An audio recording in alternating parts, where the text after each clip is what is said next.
are live, man. We are at STW Radio, Street Team Worldwide Radio, man. Right. And we got a special guest in the building tonight.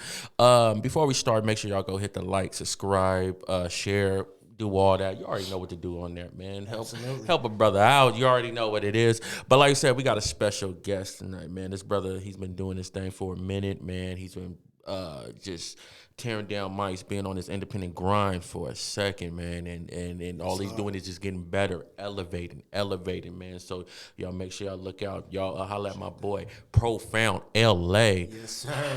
Yeah, but we you know what I'm saying? Sound facts coming soon. You know, put that in post. But but we're here with my boy Proufound, man. You know what I'm saying? What's good with you, bro? Man? Shit good, man. Thank you for having me, man. Real stuff. Like, I appreciate it, man. I feel like I've been doing this shit for so long, you know. Oh, am I allowed to cuss and all that? Yeah. All right, cool. Yeah, man. This ain't for kids, man. Yeah, I've been doing this shit for so long, bro. Like, it's all coming full circle. All the credit and everything that I feel like I've been deserving, I'm starting to get a lot more recognition and everything. And, you know, it's just a beautiful thing. So thank you for having me, man. Like I said, we're with Proufound, but we want you to tell the people who you are and what you're about. So, you know, how'd you get your name Proufound?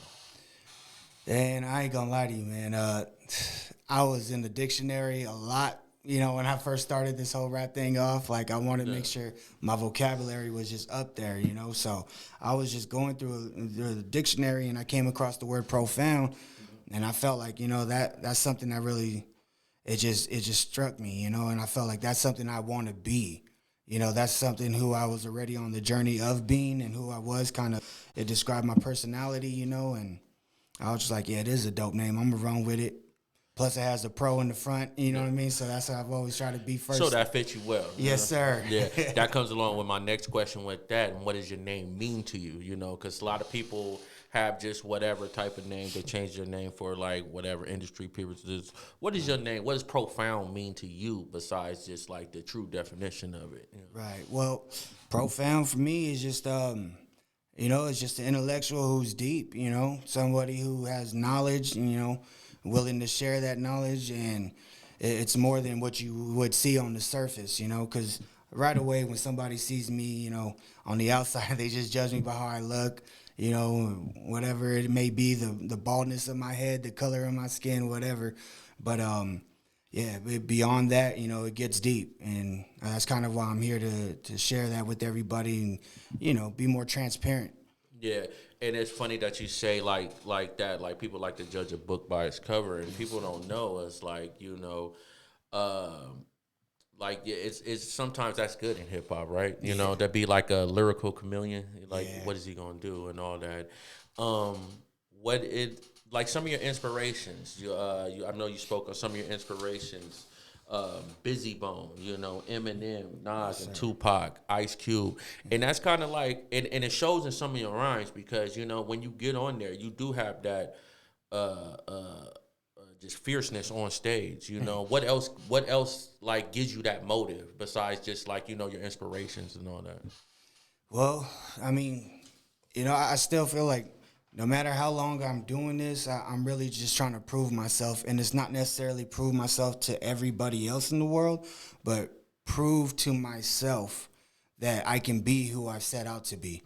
Prove to myself that I could always be better and get better. And then that's why I'm trying to show it in the fruits of my labor, you know, just like you said, I'm just excelling and just getting better and better. And that's, you know, that's the kind of drive I have. And those artists that you mentioned, those are all people who I looked up to for different reasons. But when I'm writing or when I'm performing, when I'm recording, all that stuff, I kind of feel like, you know, those cartoons, you have the devil and the angel on the shoulders. Well, I feel like I got Pac and I got, you know, Ice Cube, and I got these artists on my shoulder kind of looking over like, hey, you better go hard on this. Yeah. So that's always in the back of your mind. It's like, what would these, like, if I brought a piece of art or work to them right now, what would they think of it? You know, would they be like, I'm fucking with it or not? You know what I'm saying? Right. So it's like, that's a good drive to have, you know what I'm saying? Because, you know, us in the independent game, or a lot of independent artists, is hard out there. You know what I'm saying? So, you know, even to find that motivation to keep going and keep spitting and everything like that, you know. And I like that you touched on it's like a you against the world too as a thing. You against you. Yeah. You know what I'm saying? Only you can make you better and all that. Exactly. And only I can stop me. Yes, yeah, and that comes with the growth, as a man. You know what I'm saying? Like, you know, and what you're doing is like a testimony to most people that's trying to get a thing, because some people don't get the chance to make it out to where we are right now, just to live their dreams. You know what I'm saying? Talk on that. You know what I'm saying? Yeah, like that's real, your man. growth from just being just out there wilding, young knucklehead. You know what I'm saying? To what you're doing right now. You know, the growth as being an artist, a boss, a husband. You know what I'm saying? Because I see you out there. You know what I'm saying? You had a boss up. You know what I'm saying? Because I remember we was just out there just doing shows, and now you just running your own program, running a camp, and you're doing it well too. Yeah, you know. thank you, man. Thank you. Yeah. So speak on that. Yeah. So yeah, man. Like a lot of times people they just the real like the root of it all. I feel like people just don't want to take responsibility for like they want to play the victim. You know, a lot of people want to play the victim. Hold on, say that again one time. Say that again for one time.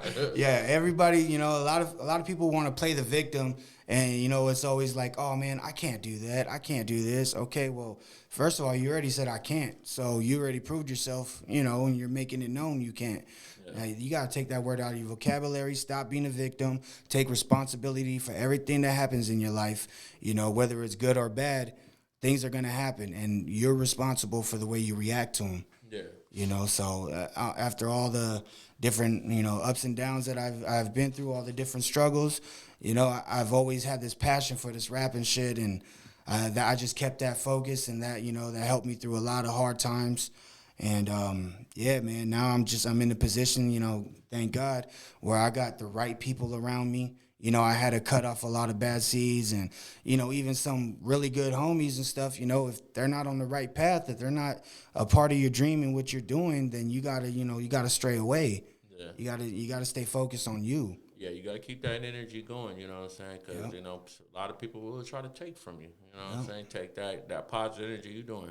When's the last time you wanted to quit?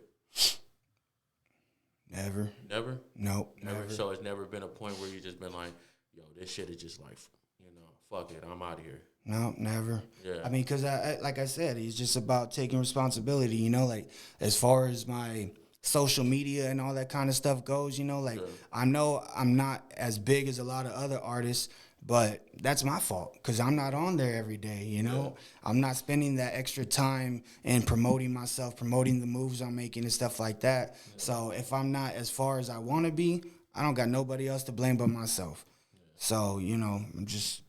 What is your success mean like that? Because, what I learned too as well, navigating through my journey, I wanted different levels of success, what I thought I wanted at different times. Yeah. So, like, what do you think of success is? Your version of success. Okay, well, to me, there's like two different types of success, right? Mm-hmm. To me, it's the normal definition of it, which would be like, just having the money and living a luxurious life and feel like you've accomplished everything you wanted to set out and do. And, the other side to me, because it's to me, it's more than just that. At this point in my life and in my career, I feel like I am successful. Mm-hmm. I may not be as big as a lot of other artists or whatever, but I made a name for myself. I got a crew that I'm repping and is going hard. I got a lot of talented artists on my, in my back and stuff like that. And yeah, like, bro, I'm married. You know what I mean? I'm happy. I got a great wife. She holds me down. A lot of like, I call it, she's like my financial advisor and stuff, a lot of the moves I make as far... They definitely gonna let us know, you know what I'm saying? Yeah, what's going on. Yeah, so that's my view of success, just being happy. You being happy with yourself and where you're at in life. It doesn't really matter how much money, but if you got enough to where you're comfortable, you know what I mean? Bills are paid, responsibilities are all taken care of and stuff like that. Then you can splurge on yourself a little bit. That part. Bro, I feel like I'm successful. I go out and buy any pair of shoes I want, go cop whatever, it is I want and stuff, but that's not what I'm about. I'm more about this music, so I make sacrifices and stuff like that. Like I don't got the PS5 and all that. You know what I mean? So that's a sacrifice, bro. I could have got it, but I'm like, nah, that money I'm gonna invest on the show. Yeah. I'm gonna buy my tickets or pay for the slot. I'm gonna, it's just priorities, and this music thing has always been priority for me. Yeah, and you make it happen, and that's a success to you. Because like I say, I asked that question because a lot of people do have different levels of success. I always say, do you want to be successful or you want to be famous? You want to be rich or you want to be wealthy? Some type of things, because it's different sacrifices for different things. Some people think it's they're going to the same goal, but it's like if you want to be great. You're going to have to sacrifice, But another thing real quick is being successful to me also means not having to compromise. I haven't had to compromise, change the way I rap, change the way I act, change anything that I do. I've been myself the whole time, been true to myself, and I'm still where I'm at. So. Would you be willing to compromise just even like if it's some minor, as like... say a label came to you, right. They wanted you to just rap or something not too bad, but just like something that, they maybe they trying to push something on you, but like, hey, we want you to work with this artist, and all that. Well, yeah, as far as that goes, to me, that's just the professionalism. Yeah. It's a job, you know what I mean? So when you go to work, you got to be professional when you go to work. Yeah. So as far as those kind of compromises, I'm willing to work with anybody and everybody. Yeah. As long as you dope and I see that you're serious about it, I'll work with you. What if they were just trying to put you with the worst rapper in the game? Like they were like, hey, Proufound, we need your help on this. You know what I'm saying? Yeah. We need you to make this bullshit, and we need you to polish this turd. You know what I'm saying? And that's what I'll do, because I'll see that as a challenge to me. Yeah. And I even told a few of my boys, we want to show, like, we starting to collab with a bunch of local artists and everything like that, because we want to show that it doesn't matter who you pair us up with, who you have us on a track with. Anywhere that I go or any track I'm on, I'm going to make it fire. Yeah. Yeah, I'm always going to deliver. So even if it's the funniest, goofy ass rapper and stuff like that, bro, I'm off the mic, I'm going to just share my testimony with him, you know what I mean, and get on that level to where he understands where I'm coming from. And then on the mic, I'm going to show him how we can elevate, and just make whatever he's doing better. What got you into music? Sheesh. I would say, it would have to be my older brothers. Like I was adopted, so the family I was adopted into, she already had 4 kids of her own, most of them were all grown, but they were break dancing, pop locking, battling people at school, stuff like that, skating rings. Yeah. So it was the whole break dancing era that kind of got me, and the DJs on there, and yeah, bro, I love the whole hip hop scene. Yeah. And then once I got into more of the rapping and paying attention to the lyrics, I was like, wow, that's something I want to do. So you're a full-flegged student of the game, you know what I'm saying, with the break-in, the elements and everything like that, sir.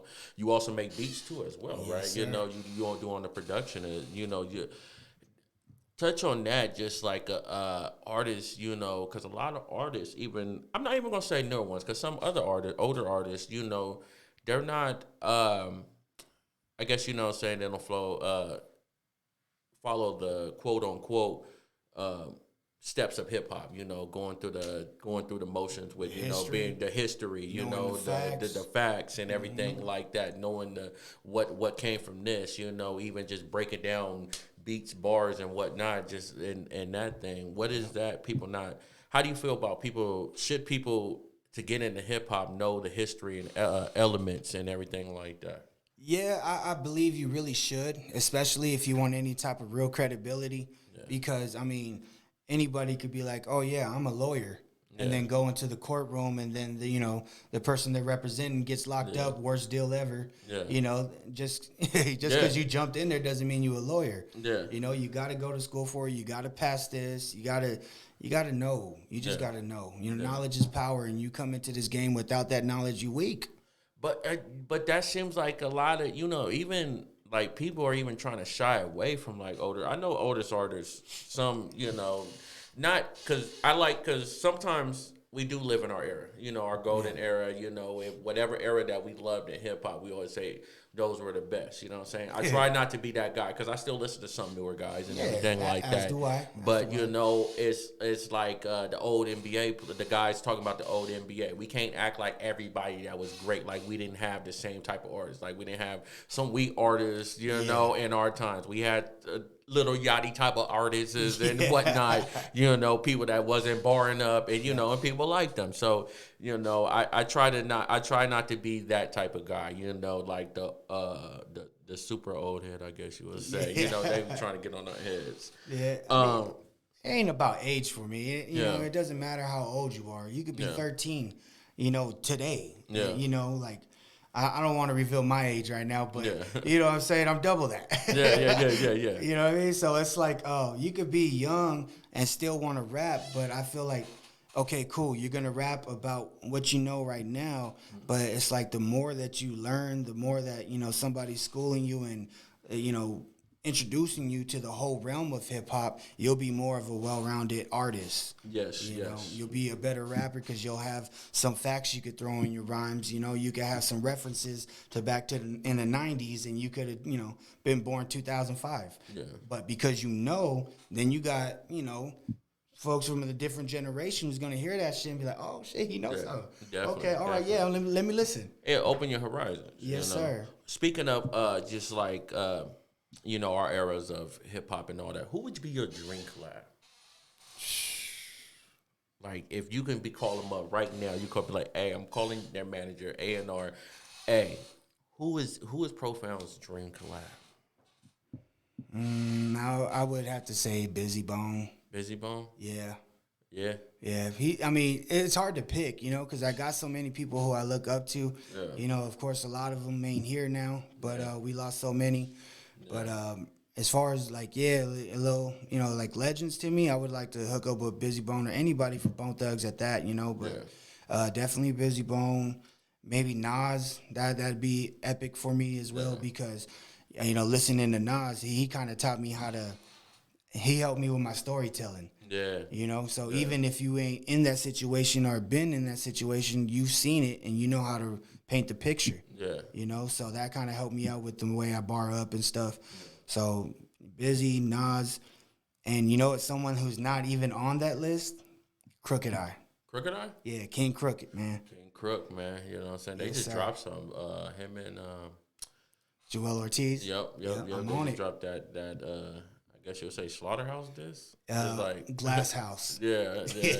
That was because like we just going to diss our old crew and all that. That's a whole different can of worms. But the way he bar up though, just the way he raps, and as long as he's been doing it since Death Row, you know, like to now signed to Shady Records, like bro, he's incredible. Seen him perform a few times, man. He is a beast, you know what I'm saying? Yeah. And he just be out there smoking. So go in there before smoking a big old cigar and then just go up there and bar up, you know what I'm saying? Non-stop, you know what I'm saying? come out, smoke one.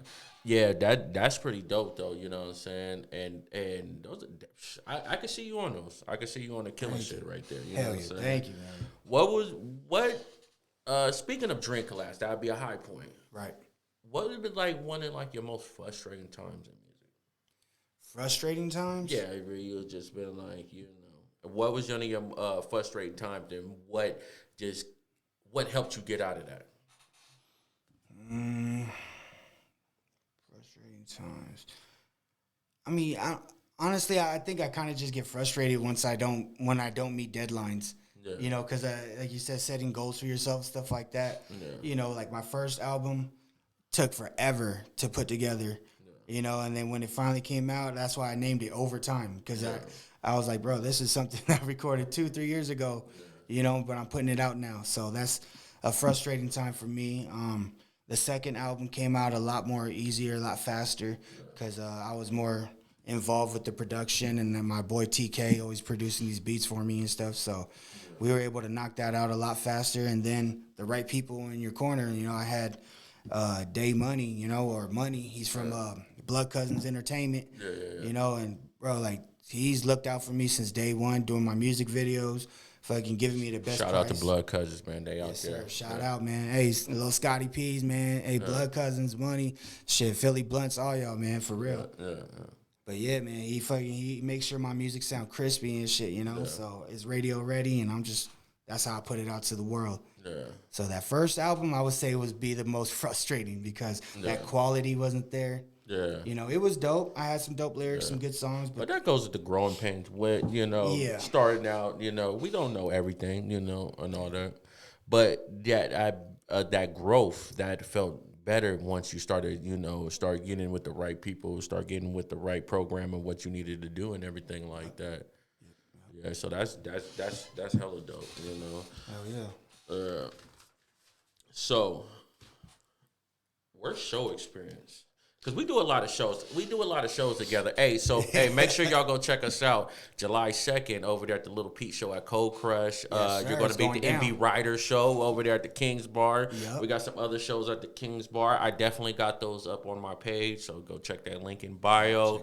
The Little Pete Show. That's going to, every time I send you on a show, you are a fierce performer. Like, you know what I'm saying? When I'm saying, like, you spit your words, you're clear, you know what I'm saying? You don't use, you're not a track, you know what I'm saying? You don't be on the track like that, you know what I'm saying? Yeah. And you bring that intensity. I could say that about your whole crew. And really since the beginning, you know what I'm saying? You had that stage presence, you know what I'm saying? Who like motivated you to be like that or just like that? Because a lot of artists don't come out the gate really studying their performance and getting that tight. Like, who helped you with that? Experience. Yeah. Just experience. Building up my confidence with busting rhymes in the lunchroom and shit like that in school. Yeah. Just being out in the street on the block and shit. A lot of motherfuckers think they could rap, so they just be over there clowning while you smoking something and shit like that, trying to bar up, and they trying to clown you. So it's like, okay, well, I got something for your ass, and I start, then it got to a point where I started tearing people down so bad, like, bro, even the homies would be like, hey, fucking clown me, man. Let me hear some rhymes. Come on, start clowning me. Hey, that's the ultimate praise right there when they be like, hey, insult me, dog. Yeah, please. Yeah. So that just helped build up my confidence as far as the rapping shit goes. And once I had the chance to get on stage, I was just ready. I was like, I want the world to see this, and I know where I want to be. Yeah. In order to get there, I got to get through this. So I'm gonna go through this. Yeah. I'm like, shit. Cause you never really been more like ever since I can even think of from the beginning, like when you was rapping with the crew, you Sick Calicos. Yes. Sick Calicos. I remember back then. Shout out Sick Calicos. Yes. Hey, Illa, Dragon. You know what I mean? Rest in peace, Dr. KC. Yeah. Shit, everybody from Calicos, man. Definitely. Tone Deaf. Shit. Shout out to Sick Calicos, man. I remember back even then, you were a standout. You know what I'm saying? Like, you would never really been like a stage fright person, one in the background like that, And like I said, that's just always been great. That's always worked out in your favor. You know what I'm saying? And just definitely props on your performing and everything. Like Thank you, man. Yeah, I feel like I had to go hard, with the crew I'm working with and stuff. Like even though I never consider myself a leader, I just try to lead by example, and as good as I do or I'm trying to do, that's how good I want my team to do as well. Yeah. So I try to just lead by example, go hard and show show them that you got nothing to be afraid of. Go out there with confidence and be a beast. Yeah. And I more like a lead by example. Yeah, exactly. Yeah, definitely, man. Definitely shout out to Sick Calicos, man, because that's where you started. But right now you with the legend. Your legendary authors. Yes, sir. That's another chapter. That's mine, man. Yeah. Yeah. So the legendary authors, I like that, because when I first heard Proufound LA, I thought it was just like, representing, Proufound LA, you know what I'm saying? Yeah. And I'm pretty sure that's what everybody thinks, right, you know what I'm saying? Yeah. But when you break down the legendary authors, that is a fire name right there. Thank you know what I'm saying? And what gave you the inspiration behind that? Okay, so when I was growing up, my mom kind of she would always go to church, so I would have to go to church with her. Sometimes she would drag me. You know how that goes. Yeah, man. But she just told me. I remember she was like, when you pass, when your time comes and you're in front of God, He's gonna open up a book on your life. So when He opens up that book, He's gonna start from page 1 and be like, look, this is everything that you did. This is what happened, blah, blah, blah. This is your choice, and this is the repercussions and all that. So when she told me that, like, just thinking about it, like, legendary authors, I was like, okay, well, I want to be an author. I'm the writer of my own story. Again, that comes back to taking responsibility and not being a victim. Yeah. So I took responsibility as an author to make sure that the story that I leave is going to be a legendary one. It's going to be beautiful, Whenever God does open up that book, he's going to be like, okay, yeah, you one of them LA ones. Yeah, legendary author for real. Yeah. And that's kind of how, my decisions I make and not wilding out and all that kind of stuff, I do that because I want to leave behind. I want to make a good story, and whenever I do meet God, hopefully he let me in the gates just off of the book that I wrote. Man. So that's what I'm on, and I think everybody should consider themselves an author as well. If you're working on your life and how you want it to be, you're writing a story. Man, definitely, man. That was a deeper answer than I thought. I thought you was going to say like a typical rapper answer, like I'm a legend in my city. Nah, I'm writing, I'm a legend. You know what I'm saying? Hey, no, that's really deep to listen, like look at, and looking at, like life like that. That goes along with like how you was talking about your growth, as you becoming a man, even a better man, a better artist. Just like some of that goes with like some of the things you had to deal with. I know you had some battles in your life. That did they help you become like the man that helped you build the man you are right now? Absolutely. Absolutely. I know you had a little battle with, I ain't gonna say little battle, you know what I'm saying, but you had a battle with cancer, right? Yeah. Yes, you know what I'm saying. Can we touch on that and everything like that? I would love to. I wanted to know, like, speak on that, and how'd you beat that adversity? Okay. Well, I was diagnosed with Hodgkin's lymphoma, stage 4. Yeah. And as far as I know, there is no stage 5. Yeah. You know what I mean? So that was the highest, like the worst of the worst. Yes. Yeah. And then it's the way the hospital works and stuff like that with the insurance and all that kind of stuff. If you broke, you're not going to get immediate attention. Yeah. So the first time I went into the hospital, they're basically like, well, we're not allowed to tell you this, but it looks like cancer. Hold on. They weren't allowed to tell you that though? Yeah.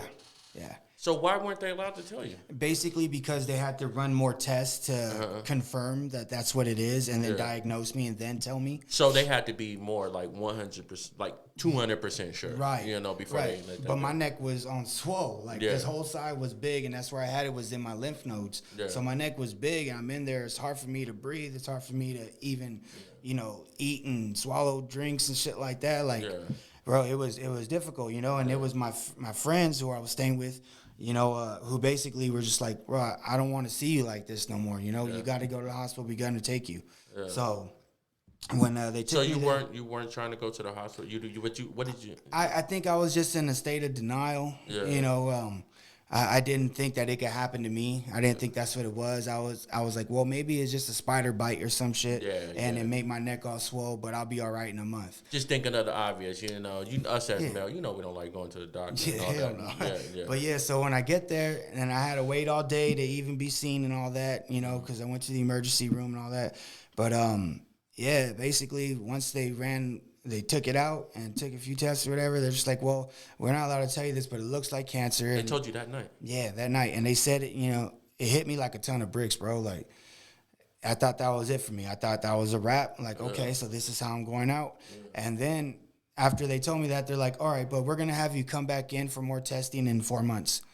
So they told you, and then they wanted you to wait 4 months. Yeah. So then by the time I got in, then that's when they confirmed and like, well, it looks like it's stage 4.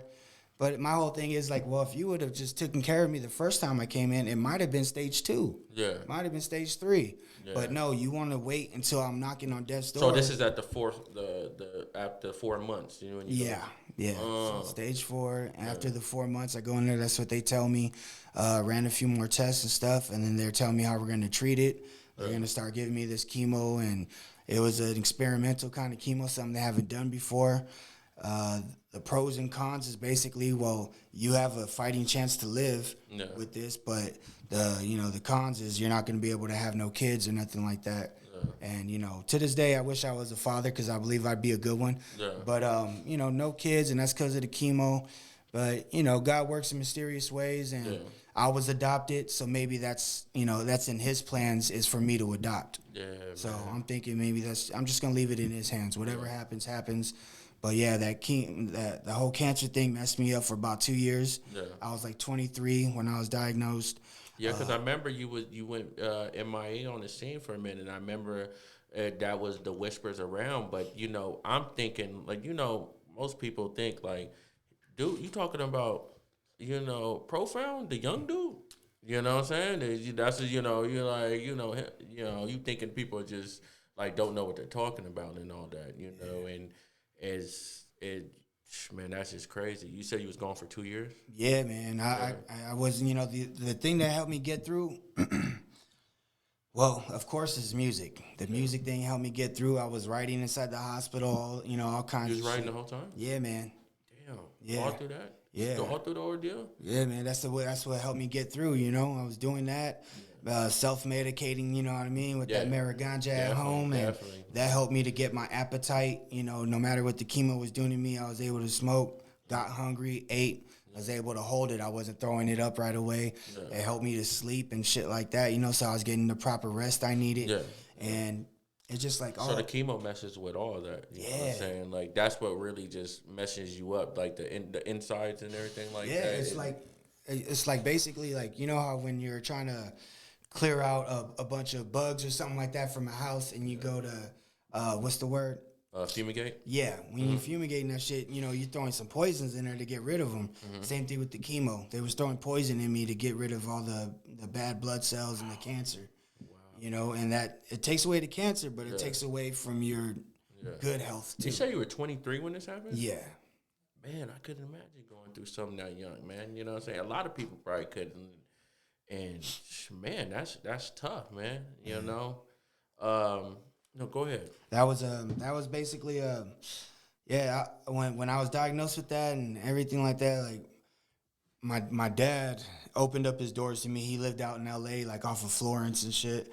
And so he was right in the hood.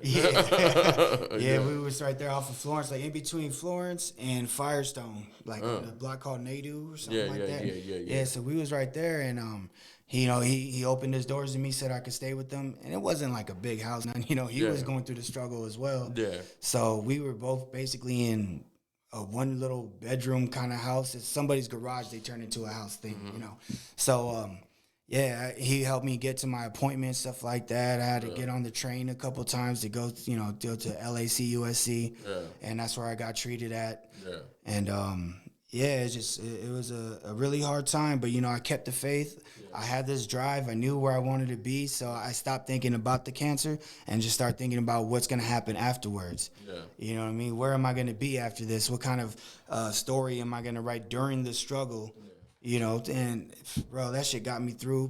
My friends and my really close friends and family, the ones who really showed the love and support, that helped me get through everything too. Like, RP, my boy Cam, man, like when he was at my deathbed, bro, he was like, he was just bawling, tearing and shit, had snot and everything. And he was just like, man, why you, bro? Out of everybody in this world, why you? You're such a good fucking homie. You're a good guy, and you ain't did no wrong to nobody. Why you? Yeah. But I felt like the reason why me is because I'm strong enough to fight it, because I got the right friends and family that give me that strength, and the reason why me is because it's a testimony. It's a part of my journey and what I'm able to share with everybody else. Maybe help give them motivation to keep fighting, because a lot of people hear that word cancer and give up automatically, which is what I did at first. Mm-hmm. But nah, we can't do that. You always got to fight, no matter what it is or how it seems. You always got to fight. Yeah, and that's living testimony you hear right now, man. That happened. You said years ago. That was years ago when that happened, and you're like still going on the stage, still grinding, doing what you got to do. Antoine Fisher, you're still here, still standing. You Yep, know what I'm saying? that's right. Like, and that's a testimony to you, man. That speaks in your name, profound, right there. You know, you're here for a reason. You know what I'm saying? And glad you can be that beacon of hope for just people. You know, I hope somebody when they hear this, you know, they be like, whatever little thing they're going through. Yeah. Is that black? Is that supposed to be like that?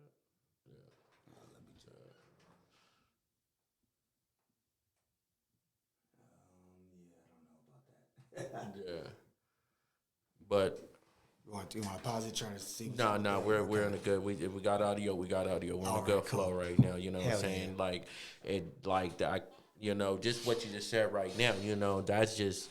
You know that's the thing. Like things I'm just mad about. Bitter, like you know, not even bitter. Just like whatever. Upset about. You know what I'm saying? I could. It helps me like think about like things is more serious than little feelings and whatever, you know what I'm saying? Like, it's a real life situation because I wouldn't know what I would do in a situation like that. You know, I honestly, everybody got a plan until some real shit happens. You know what I'm saying?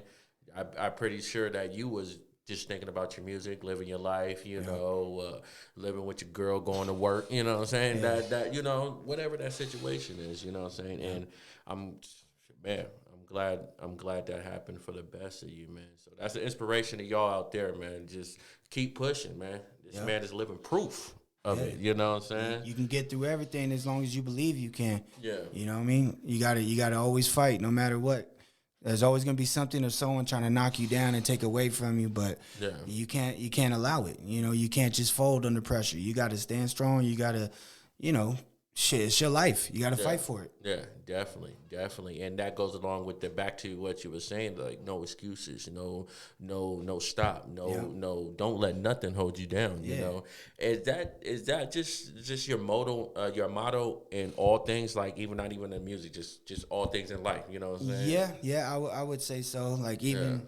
I'm a working man as well, so I do the 9 to 5 thing. And even in that with the company, like, bro, I everything that I do, I will try to be the best at it. So if I'm out there selling cars, I'm going to be the best car salesman ever. And right now what I do is, we're selling houses. I'm working for a company that builds communities. So we're selling houses. I'm introducing homeowners every day. And since I've started, I've been getting nothing but compliments, and everything's going to the VP of the company. And they're just like, yeah, man, this guy, he's good. He's great with people. He's informed us fully about our house. We know the systems in it, how they run, all that kind of stuff. So yeah, I push myself. Yeah, definitely, man. And it shows in your music and it shows in your work ethic, just with doing the shows, what I know you on, and just working and everything like that. Yeah. Well, speaking of shows, you know what I'm saying? We talked about the Little Pete show coming up and all that, but we want to speak about just your show running, the different things, because we mess around with some of the same people. Shout out to Sucker Punch, you know what I'm saying? Yeah, sure. Shout out to Gamma, always helping us out, putting us on shows and whatnot like that. Just speak about just like the whole scene and what would you want from it and what do you see from it in like the near future and all that. All right, well, yeah, once again, shout out Sucker Punch Productions. Shout out Gamma and everybody in the family that's, putting all the work in to make this shit thrive. Shout out Post Crew. Shout out Post Crew, absolutely. That's my crew, baby. I'm in this bitch. So, yeah, like, man, I just hats off to Gamma, bro. Like, he's the one that really, I feel like hit the ground running. He's the one that believed in it and started making the moves and the sacrifices and everything to where we are now. And he's booked so many different artists. He's so well-rounded, as far as what kind of music he listens to. We got punk shows, metal shows, all that kind of stuff. So we got hip-hop shows and, like, not just rap shows, but real hip-hop, underground artists, like, it's just amazing. If y'all didn't come to the last one over there, that Juice Friday, man, Rifleman, great show, man, great hip hop vibes, man. Y'all definitely look out for them Juice Fridays, man. Them is going to be legendary, man. Yes, sir. And I'm a partner actually with Gamma on that. Sucker Punch is doing a lot of other things. Of course, they book at the King and transplants here and there. But as far as Cold Crush and Juice Fridays, that's me and Gamma. We partnered up on that. So we're working, side by side to figure out what artists we're gonna bring out there and how we're gonna make this blow up. But what we're trying to do is really shine the light more on the local scene, more on the local artists. Like, yeah, we'll bring somebody from out of town, as a headliner and stuff like that if they're worth it. But for the most part, it's like, nah, let's get some shine to local artists, especially people out here that are really on their grind and deserve that.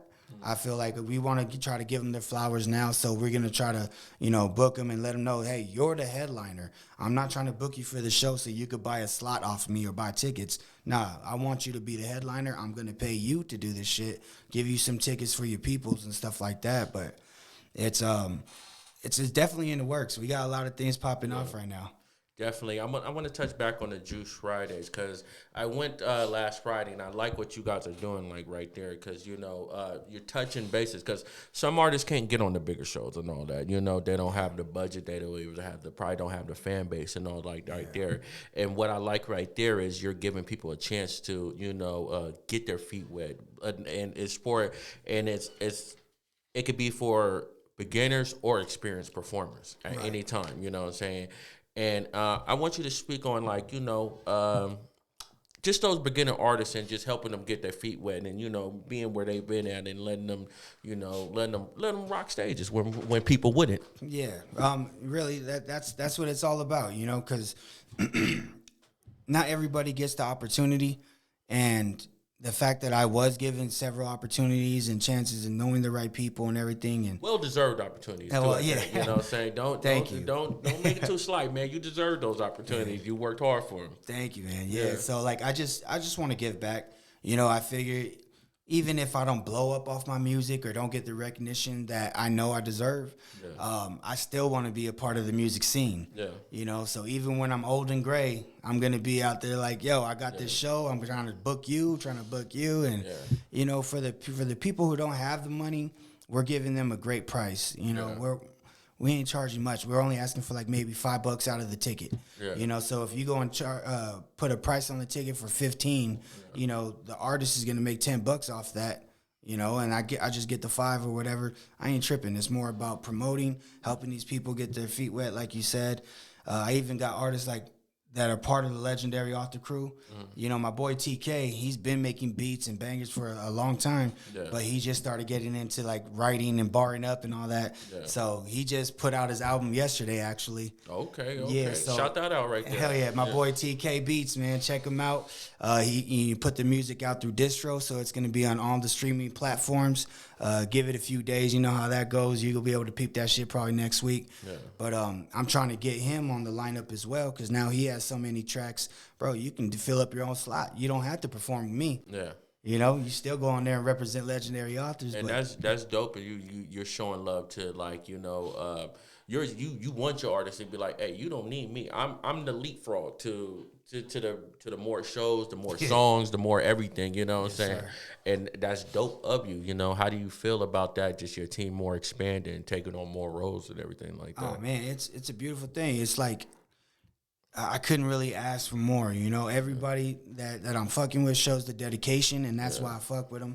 The talent obviously is there, and we're just getting better, so we kind of keep each other sharp, If they know how I bar up, so they know if I'm only coming with 50%, they'll tell me, and that's gonna get me back on that hundo, So that's always a blessing, and man, I'm just trying to get them out there. I want to represent my crew properly, and any little sacrifices or anything like that has to be made, any money that has to come out, I'll do that because I believe in them. You know what I mean? Just like they believe in me. Would you be ever a time where you would just step back and just play the behind the scenes role? Or will music, will you rhyming and will you on the mic will always be a part of shoot, bro, I love this shit so much. I don't see myself stopping.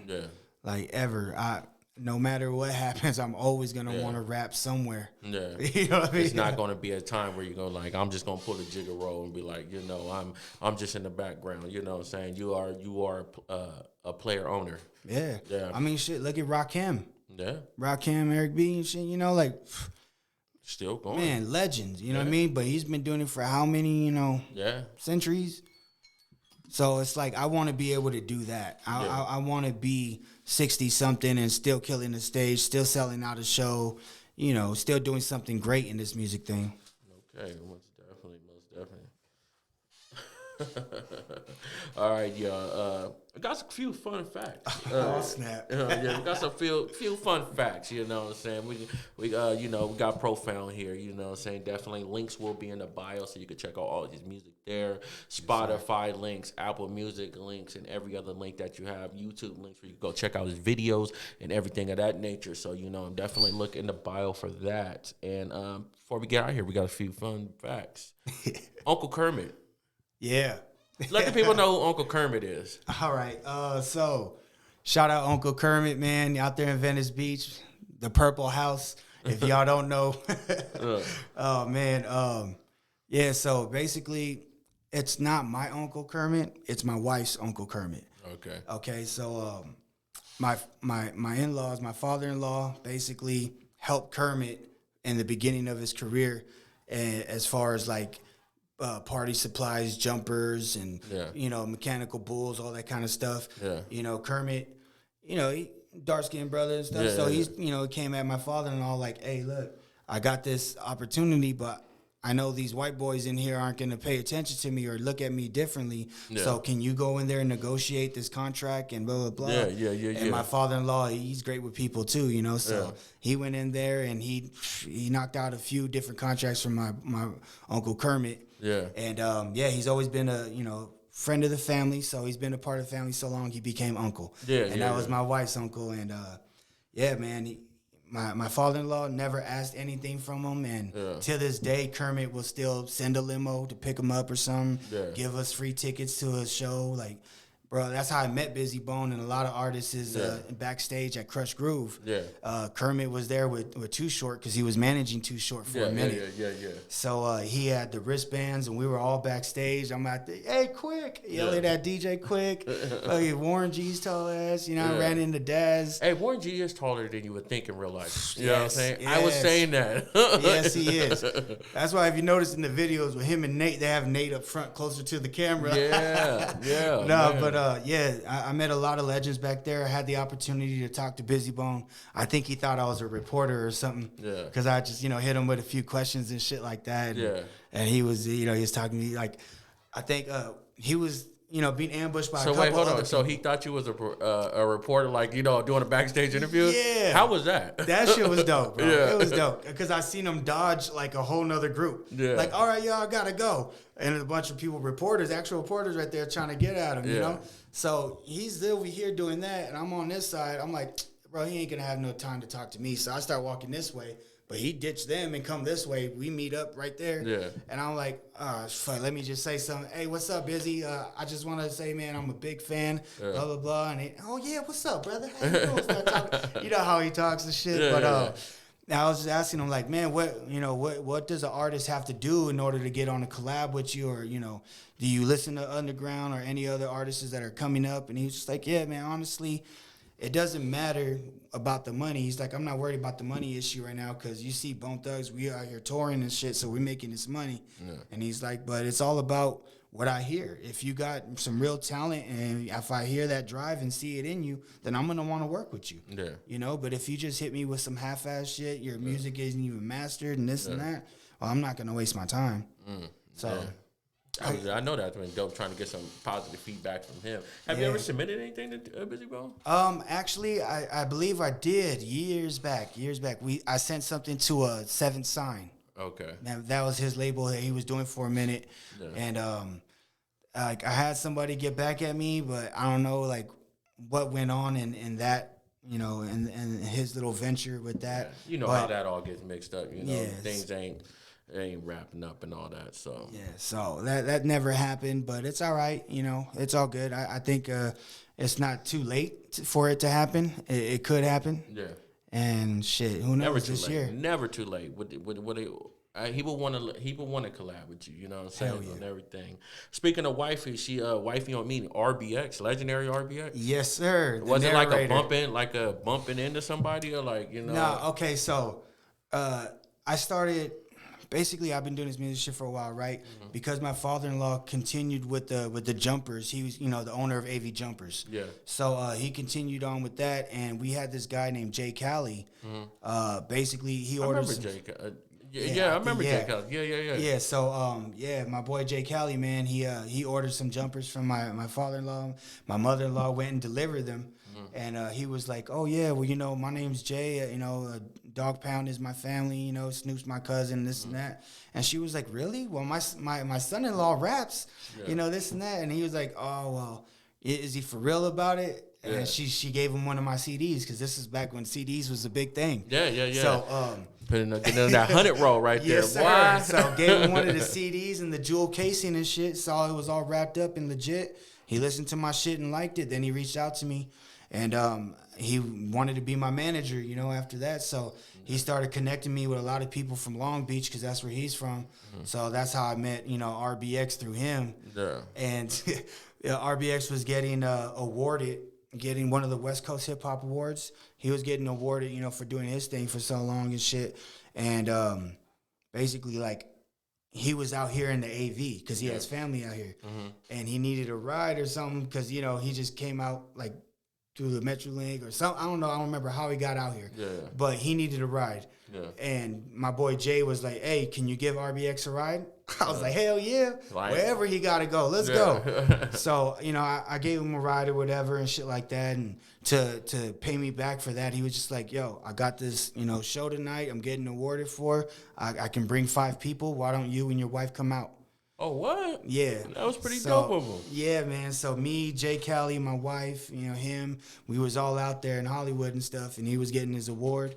But when he met my wife, she went to go like shake his hand, you know, women's little hands and stuff, and then RBX, big old hand covered up like half of her arm, you know, and gave her a hug or whatever, like, "Hey, how's it going, Miss Profound?" and stuff like that. Yeah, it was a lot of love shown, but she was blown away. She was like, "I can't believe his hand was that big. He covered up my whole arm." Yeah, definitely, Yeah, man. But yes, man, we had a great interview with Proufound, man. Hey, shoot your links out again. Let them know what's up. You know, man. Instagram and everything like that. Also, links will be in the bio as well. Yep. At Profound_LA. Find me on the IG. Also on Spotify, Profound LA. You know, go check out my music right there. You can stream for free. I'm on the Apple Music, you know, iTunes. Shit, you can even make a TikTok with my music. You know what I'm saying? So anybody out there TikToking, making them dances, use Profound LA song, man. For real, for real. Make my boy a TikTok star right there, Yes, man. sir. Get that TikTok revenue coming in, y'all. Yep. Other than that shit, if you're trying to talk business, you know, you can email me, Profound615 GM. Profound615.gm@gmail.com. Definitely, man. It's been a great interview, man. It's another episode of STW Radio, Street Team Worldwide. Baby. It's been great, man. So hit us up. Links will be all in descriptions, bios, share, like, subscribe. Y'all know what it is, man. Holla at y'all later. Let's go. Yeah. Okay, I think I did that right. Stop this.